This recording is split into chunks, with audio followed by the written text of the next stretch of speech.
Hey, what's up, y'all? My name is Austin. I work at Serenity House. I am an addict. I got clean here on October 19th of 2014. I hope you have a blessed day. It's a great day to be clean. Let's read the just for today. Fear of the fourth step. As we approach this step, most of us are afraid that there is a monster inside of us that, if released, will destroy us. Most of us are terrified to look at ourselves, to probe our insides. We're afraid that if we examine our actions and motives, we'll find a bottomless black pit of selfishness and hatred. But as we take the fourth step, we'll find that those fears were unwarranted.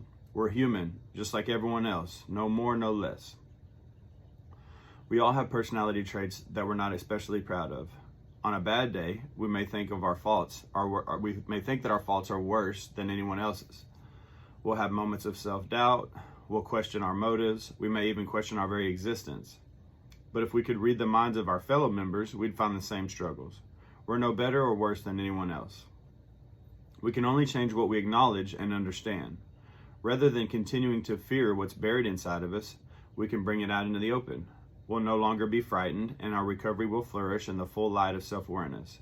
Just for today, I fear what I don't know. I will expose my fears and allow them to vanish. You know, I talk about a lot, if you watch,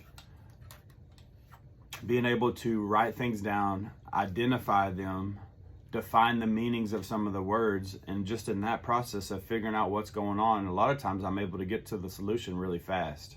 Or even just knowing what the problem is, sometimes that right there frees me of whatever's going on. Like when I know what's going wrong, then I have a chance at fixing it. If I just go through life without ever identifying any problems or what's going wrong or what my thoughts are or what my part in it was, without doing any of this inventory, and I've done that. I've gone decades without addressing some things that happened in my life.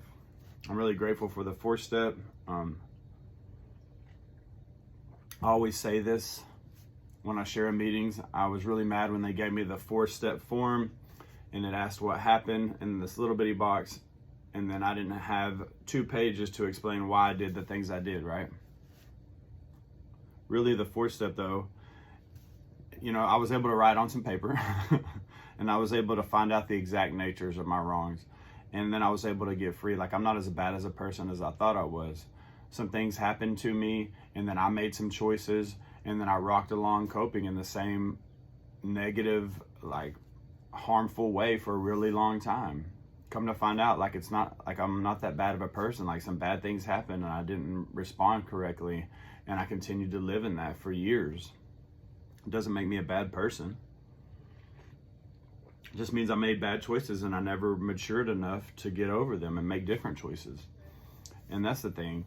For me, I get here and I'm very emotionally immature. I don't know how to live with or without drugs, and the drugs are gone, and there's still this, what I think is a monster, only to find out like I was just a child that was emotionally immature.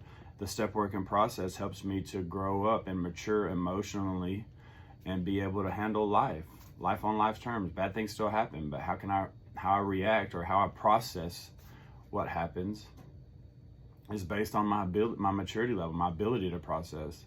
Writing things down in the step working process taught me how to mature and grow and process and think and look at things and get free from things, right? I hope this helped y'all. Thank y'all for tuning in. Have a good day. See you tomorrow.